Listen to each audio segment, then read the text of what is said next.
Well, looks like we're back to talking about something we thought we were done with. Remember our deep dive into what to do if TikTok got banned? Yeah. It's like we all got a real-world case study. Because Yeah. for a minute there, it actually happened. It did. It definitely did. It threw everybody for a loop, that's for sure. Yeah. Just how fast everything happened Okay. from the Supreme Court to poof, gone from the app stores. It was astonishing. It really felt like the internet was holding its breath. Yeah. But then, just as suddenly, Yeah. TikTok is back online. It's been a wild ride, and I'm still trying to, process everything. So let's rewind a bit. What were the key events in this whole TikTok timeline? Okay, so gotta break it down. First, we have the Supreme Court, right? Right. They upheld a law that could have forced ByteDance, so that's TikTok's parent company, Okay. to sell off its U.S. operations. It wasn't a direct ban, Right. but it was a signal that the government was really thinking about it. So it was a sell or be sold kind of situation for TikTok. Pretty much, yeah. High stakes. Wow. What happened next? So then things escalated very quickly. All right. January 19th, 2025, that's when it happened. Right. TikTok gone, vanished Yeah. from Apple and Google app stores. Wow. And so for US users, that was it. Blocked. No more TikTok and panic. Everybody panicked. I remember seeing people scrambling, gotta get a VPN, Yeah. desperate to stay connected. What's the deal with VPNs? Are they a good solution, or is it kind of legally murky? Yeah, so VPNs became the go-to, right? Yeah. Quick fix, but they're complicated. So basically, a VPN hides where you are, so Yeah. it looks like you're online from another country. Oh, okay. So you could get around the ban, Right. but it's legally iffy, Yeah.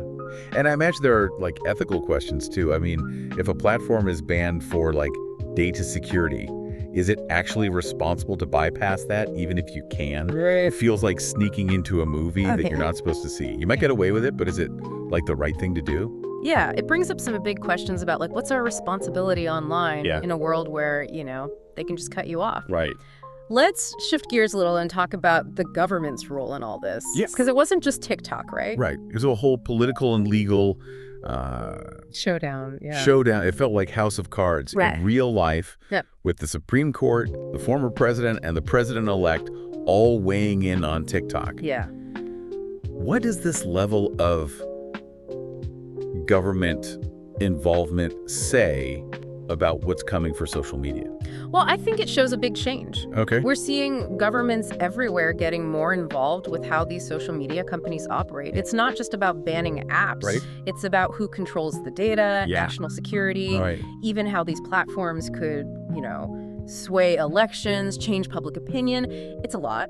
So TikTok's ban wasn't just a tech thing. It showed us a future where social media, politics, and the law, they're all getting more mixed up. Okay, I need a minute to process all this. It's a lot. It is a lot to think about. And this leads to a really important point, especially now that TikTok's back. Okay, what is it? What did we learn from this? From almost losing TikTok? This whole thing was a stress test. Yeah. It showed how risky it is to rely on just one platform. Right. Especially for businesses, creators, Yeah. anyone who's built everything on these platforms. I mean, imagine you're a creator, right? You've put everything into building your TikTok and then boom, gone. It'd be awful. You'd be back to square one. Yeah, and it shows you don't really own your audience on social media. Right, right. The platform can just change everything on a dime. Exactly. And this is the perfect example of why we had that deep dive before about what to do if TikTok got banned. Yeah. Because even though it's back now, those tips are even more important. It's a real I told you so moment. Okay, so let's revisit those recommendations. Sure. What were some of the key things we talked about, and how do they apply to what just happened? Well, the biggest thing is diversification. Right, not putting all your eggs in one basket. Exactly. TikTok being banned, even for a little while, proves it.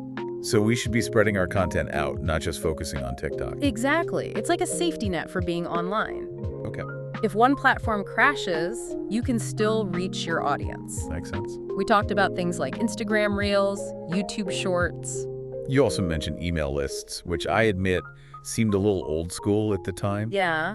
but now I'm seeing why it's important. Having your own way to contact people outside of any platform. Right. That's huge. If TikTok stayed gone, those with email lists, they're still in business. It's like a lifeline. Okay, so diversification, email lists, what else? We talked about creating your own platform. Oh, right. It doesn't have to be a whole website, though that's an option. Yeah, yeah. But even something like a Discord server or a Facebook group. So a place where you make the rules. Exactly. You're not at the mercy of algorithms or if the whole site goes down. Right. You've got that connection no matter what. Right. And this brings up another thing, staying informed. Yeah. This TikTok situation, it shows how fast things can change online. Yeah. We got to be aware of what's happening. So it's not enough to just make content. We have to pay attention to the legal stuff, the politics, all that. Yeah, it affects everything online, not just businesses. Right. We got to be careful what we believe, especially with news. Oh, I totally agree. When TikTok was banned, I was so overwhelmed by all the different info out there, it was hard to tell what was real. Right. That's why you got to use good sources. Okay. Check the companies themselves, government websites, real news outlets, not just whatever pops up on your feed. So it's like doing your research before you buy something big. But in this case, it's our time and energy online. Exactly. It's being a smart online citizen. Look, so recap. Different platforms, email list, your own space, and stay informed. Anything else for our online survival kit? Last thing, don't forget about community, working together. TikTok showed us we're not alone in this. Right. Connect with other creators, businesses in your field, share what you know. Right. We're stronger as a group, especially when things are uncertain. That's really good advice. So even though this whole TikTok thing has been crazy, we can come out of it better, ready for whatever's next, right? Exactly. It's a chance to grow, adapt, build something that lasts. And speaking of lasting, there's one more thing we should talk about. Mental health. Oh, that's interesting. Yeah. I hadn't thought of that, but it makes sense. Yeah. This ban, even though it's over, it must have been hard on people emotionally. Oh, absolutely. Yeah, it's easy to focus on like the practical stuff, like building your platform. Right. But we can't forget about how this affects people. Totally. This whole thing with TikTok, even though it's over, Yeah. it must have been a real emotional roller coaster for creators, especially those who rely on it. Absolutely. Thinking you might lose your income, your community, Right. like your whole creative space, that's heavy stuff. And for some, it probably brought up all sorts of feelings like anxiety, Oh, yeah. not knowing what's next, maybe even feeling like they lost something. It's a loss for sure. It makes you realize how much our lives are tied to these online platforms. Absolutely. It's not just about having fun, it's about connection, community. And for many, it's how they make a living. Right. And that's a point that often gets missed. We focus on the money, the logistics, Yeah. but the emotional side is huge. That stress of not knowing if you can pay rent, having to change your whole content plan overnight, feeling cut off from the people you're connected to online, that takes a toll. So what can we do to protect ourselves mentally and emotionally in this world that's constantly changing? Right. It seems like these disruptions are happening more and more. Yeah. We got to be ready, not just with our strategy, but also in our minds, right? Totally.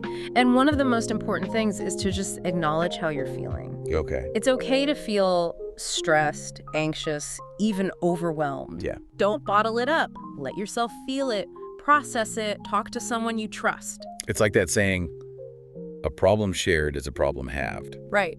Just talking about it can make a huge difference. It really can. But what about people who maybe don't have that support system? What can they do? Well, there are some great groups out there specifically to help creators and entrepreneurs, especially during tough times. Well, that's good to know. Yeah, like that Watertown business advisory piece we mentioned. Yeah.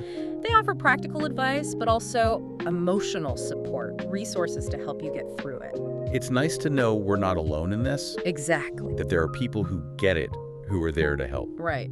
And even without those groups, there are things you can do on your own to build up resilience. Okay, like what? Things like mindfulness, setting boundaries with how much time you spend online, taking care of yourself. Yeah. Those are all important for handling the ups and downs of the online world. Like building a mental and emotional toolkit to weather the storm. Because even though TikTok is back now, who knows what's next, right? Exactly. Things are constantly changing. Yeah. We have to be adaptable, not just in what we do, but also in how we think.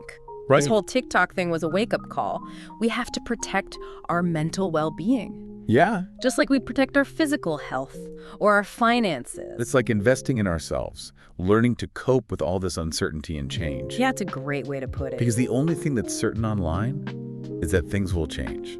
Absolutely. And that brings me to my final thought for our listeners. Right? With all this talk about strategies and resources, we can't forget about being human. Yeah. Let's be kind to ourselves, to each other, and remember, we're all figuring this out together. Well said. Yeah. So as we wrap up this deep dive into TikTok Yeah. and all the lessons we've learned, Yeah.